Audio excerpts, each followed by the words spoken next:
Hi everybody, my name is Collin Webb. Just wanted to share my experience with taking a SNRI called Cymbalta and also being on benzos at the same time.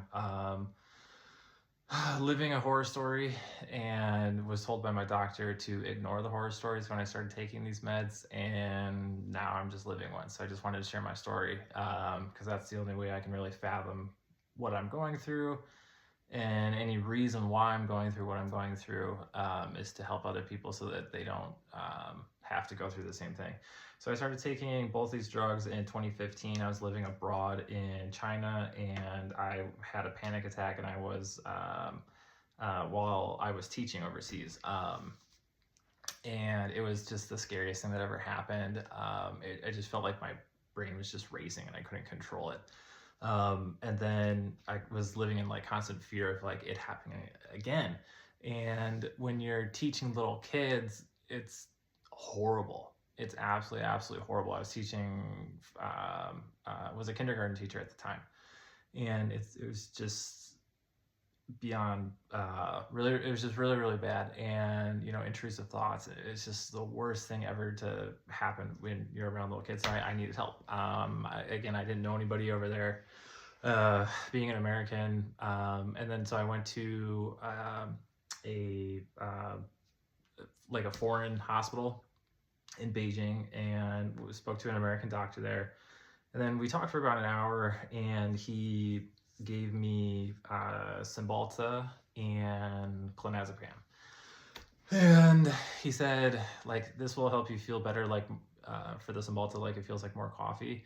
And then this one will take the anxiety away, the Clonazepam. And it worked. Of course it did. Anyone who's taken Clonazepam knows it's like, it just knocks you out, right? And so I started taking it every day, and it worked. And fast forward to 10 years, I'm still taking it, and I can't get off. I wish I could get off, but I can't. I mean, I would sell my house right now to be able to get off, but I can't get off. The withdrawal pain is just too hard. So I've been trying to get off of Clonazepam several times when I was in Beijing. Like, I tried to do the water dilution where you take 10% or like 1% out and a little bit, and it just always was too fast for me, and I ended up just going back up because it was too much, and I had to work. So I came back to America in 2019 and continued doing that. And then I found something on Benzo Buddies where somebody had mentioned that they were using a sandpaper, and where they would scratch off the benzos with sandpaper and then use a jewelry scale to weigh down the pill and get smaller and smaller, and that worked.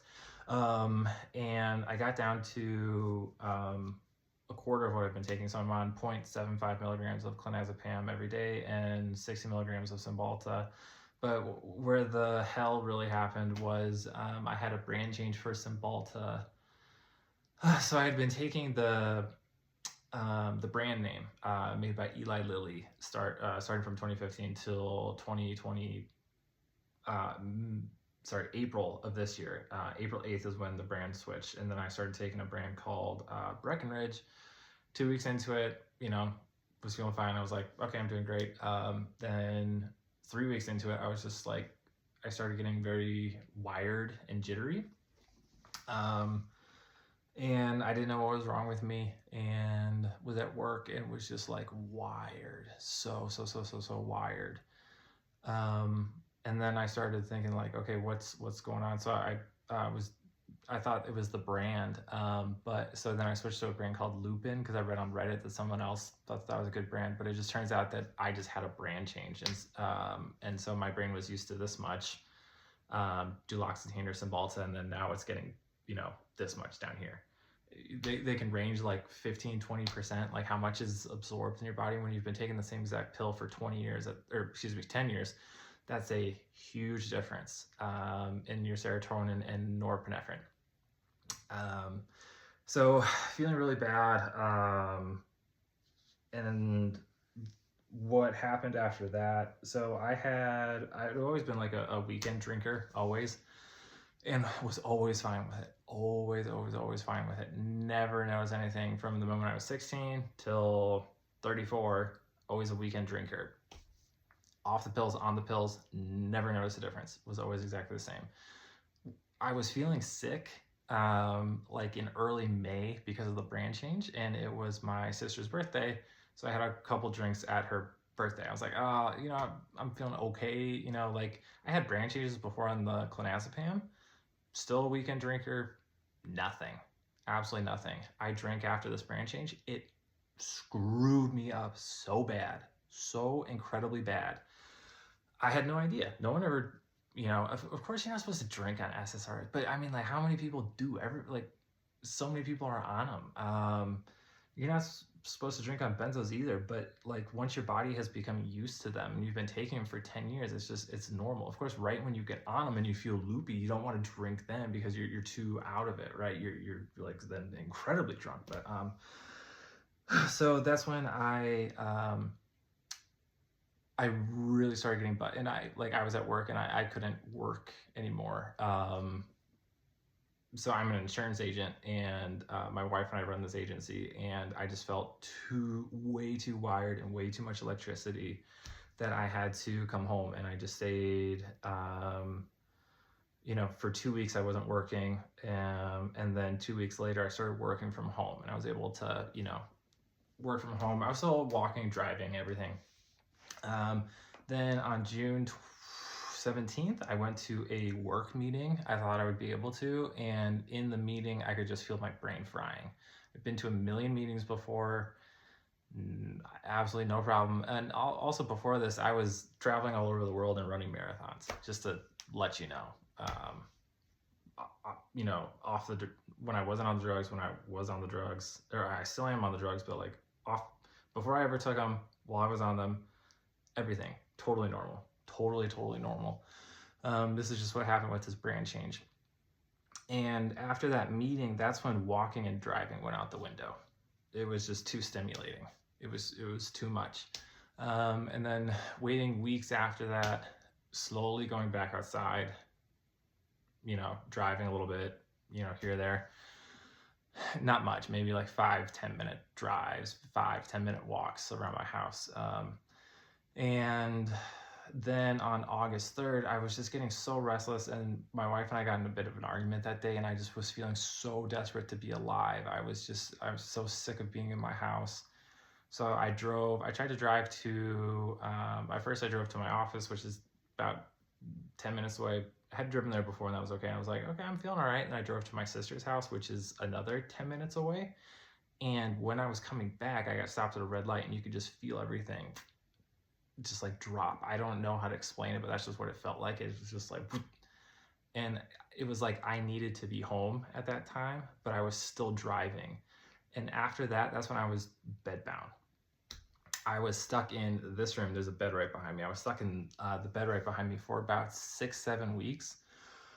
I could come down in the afternoon and watch TV, but like I would watch ESPN in the morning and it would make my skin burn. I would look at Twitter, Instagram, my skin would burn. And I just stayed in this room for about 6 or 7 weeks. Couldn't work, couldn't do it. I couldn't even talk to my nanny. We're super fortunate to have a nanny. I have a 9-month-old daughter to go along with this right now. Just horrible. I mean, she's the best thing on planet Earth to ever happen, but timing wise, it's tough. Then I accidentally took, on August 27th, I accidentally took 4% less of my evening benzo dose. And I got akathisia because of it. So I always cut it down, and a piece came off that was so small that you couldn't even see it. It dropped on the floor and I couldn't see it. And I was, in my head, I was thinking like, oh, I've been holding my benzos ever since or my benzo taper ever since the Cymbalta brand change. And I've been fine. So I was like, or fine with the benzos, right? The Cymbalta messed me up so bad. So I was like, oh, I'll be okay. But because my system was so sensitive, you know, like ESPN making or TV making my skin burn, I wasn't able to watch football. I love watching football. I could watch baseball for whatever reason, which was fine. But because I was so sensitive, I missed that 4%. Before the Cymbalta brand change, I would have been totally fine. After, because my body was so incredibly sensitive, I got akathisia. It would happen. The benzos started like piggybacking off of the Cymbalta. So like if I would do something too much, like if I ever talk to my nanny, you know, like how's our daughter doing and whatever, it would trigger akathisia. And I would get it for about 30, 45 minutes. And anyone who's had akathisia before, you'll know it's just hell on earth. It's just your body being electrocuted. And it's like someone plugging electricity into you and you can't do anything about it. Or your brain is just spinning and you're being electrocuted at the same time. Or I would get it like the feeling of heat. I would get the heat in the morning. That would be like just being in a sauna that's too hot and you can't get out. And then there was like the first day was just like a level 20 out of 10 panic attack. Yeah, just happened for about 20, 30 minutes. I was literally on my phone looking at like the mental health crisis hotline. I didn't know what was going on. I couldn't talk to anybody. There's nobody to talk to. You can't call a doctor about this. Doctors don't know anything about coming off of these. They know everything about getting on them and they prescribe them like Tic Tacs, but once you've been on them, you can't get off them. So that's why I'm making this video. If you're thinking about taking these pills, don't. I beg you, do not. Do not take an SSRI, do not take an SNRI, do not take a benzodiazepine. Those three, do not take them because you can't get off of them. Like if I was, I'm physically dependent. I don't want to take these drugs. I'm not addicted to them. There's a big difference. And so if I was on heroin, meth, cocaine, you know, huge amounts of alcohol, you just throw somebody in a room for 2 weeks and it gets out of them, right? For these, if I just stopped taking them, I would be completely bedridden for 2 to 3 years, most likely. And I might not ever fully recover. So I just have to hold. So where I'm at right now, I'm starting to walk again outside, but I've been inside for so long that it's not agoraphobia. I'm not afraid of going outside, but when I'm outside and then when I come back in, it feels really weird. So I just have to take like these 4-minute walks, 1 in the morning, 1 in the afternoon. That's how much I can handle right now. And my wife goes with me, and it's easier when she goes with me. Again, before this, marathons, you know, traveling all over the world. And now 4-minute walks are a big deal. And I feel very, very sick after them. And I just have to slowly increase these walks until I'm normal again and slowly sit back in the car until it's normal again. I have a doctor right now. He's absolutely amazing. Of course, I'm not going to give any names or anything like that, but he understood, you know, like when I came back from China, I was like, I need somebody to keep me with this, prescription going. And he's been working with me for a very long time, and he's been the most amazing doctor ever. The doctor who gave me these pills needs to go fucking kick rocks. Not going to say what I really think. I mean, but if I could go back in time before I went into that hospital or doctor's office, I would have pointed a gun at my head and said, don't go in there. So if you're thinking about taking these drugs, you don't want to live the horror story.